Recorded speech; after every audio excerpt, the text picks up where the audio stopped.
अब देखिए एक और फ़र्क दिखाता हूँ मैं आपको अमेरिका में और इंडिया में। और आई थिंक ये फ़र्क ना आपको यूरोप में और एशिया में भी दिखाई देगा। जैसे हमारे यहाँ पे स्ट्रीट डॉग्स होते हैं, है ना, गली में कुत्ते होते हैं। अमेरिका में गलियों में ना बिल्लियाँ होती हैं। मतलब कि जितना कॉमन हमारे वहाँ कुत्ता मिलेगा उतना कॉमन उनके यहाँ बिल्लियाँ मिलेंगी। और ऐसे ही डोमेस्टिक एनिमल में जिस तरह से हम गाय और भैंस के साथ जैसे हम कनेक्ट होते हैं, वैसे ही इन लोगों की बॉन्डिंग होती है घोड़ों के साथ। तो तो ये जो बात है जो बहुत साधारण लग रही है कि जैसे हमारे यहाँ पे कुत्ते हैं, इनके यहाँ पे बिल्लियाँ हैं, हम लोगों की जिस तरह की बॉन्डिंग गाय भैंस के साथ होती है, इन लोगों की वैसी बॉन्डिंग घोड़ों के साथ होती है।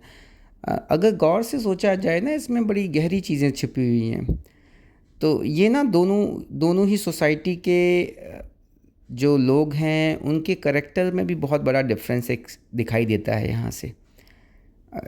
फॉर एग्ज़ाम्पल अगर आप बिल्लियों और कुत्तों को कंपेयर करोगे तो आप देखोगे कि कुत्ता ज़्यादा सोशल एनिमल होता है ना, बिल्ली के कंपैरेटिवली। बिल्ली जो है वो ज़्यादातर अकेला रहना पसंद करेगी, लेकिन कुत्ते ग्रुप में मिलेंगे, है ना। और वैसे ही अगर आप गाय और घोड़े को कंपेयर करोगे तो गाय आपको ज़्यादा शांत दिखाई देगी। और यही करेक्टर फिर यहाँ लोगों में भी दिखाई देता है। भाई, हम अगर हमारे एशिया के लोगों में और ये यूरोपियन लोगों में अगर कंपैरिजन करें तो एशियन लोग जो हैं वो ज़्यादा सोशल हैं। और यूरोपियन लोग, ये लोग ज़्यादा अपने आप तक कन्फाइन रहना पसंद करते हैं। ज़्यादा मतलब कि इतना सोशल होना इनको पसंद नहीं है जितना हम लोगों को होता है। तो अब देखो, मैं ये नहीं कह रहा हूँ कि ये गलत हैं या हम गलत हैं, ये दो अलग अलग कल्चर हैं और दोनों की अलग अलग खूबसूरतियाँ हैं। हाँ, लेकिन पर्सनली मेरा मानना यही है कि हमारी सिविलाइजेशन जो है that is more experienced than their civilisation.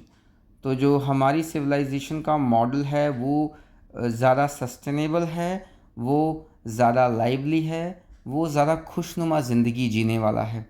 और इनकी सिविलाइजेशन का जो मॉडल है वो ज़्यादा इंडिविजुअलिस्टिक, मतलब कि अपने आप तक कन्फाइन, और कहीं ना कहीं मुझे दुखों से भरा दिखाई देता है। आदमी जो है अपनी ही दुनिया में गुम रहना, और इसलिए शायद से इनका जो बुढ़ापा है वो बड़ा अकेलेपन से भरा हुआ होता है। और हमारी सोसाइटी में ऐसा नहीं है।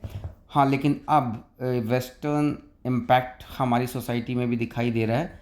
एंड आई होप एक बार थोड़ा और ज़्यादा जब वेस्टर्नाइजेशन हो जाएगा, लोगों को समझ में आ जाएगा कि हमारे अपने कल्चर की कितनी अच्छी चीज़ें हैं। और हमें बजाय कि हम इनके कल्चर को अडॉप्ट करें, बेहतर यही रहेगा कि हम अपने कल्चर में ही आगे मूव करें। और मुझे नहीं लगता कि हमारे कल्चर में हमें कुछ इम्प्रूव करने की ज़रूरत है। वो इतना एक्सपीरियंस्ड है कि वो ऑलरेडी परफेक्ट शेप में है। बस ज़रूरत है तो उसको जो भुला दिया गया है उसको याद करके दोबारा से अपनी सोसाइटी का एक हिस्सा बनाना। तो देखिए, इस इतने प्यारे वातावरण में, इतने खूबसूरत वातावरण में बड़ी खूबसूरत सी फीलिंग मेरे मन में से आई, और मैंने उस फीलिंग को शब्दों में पिरोने की कोशिश करी इन बातों के द्वारा।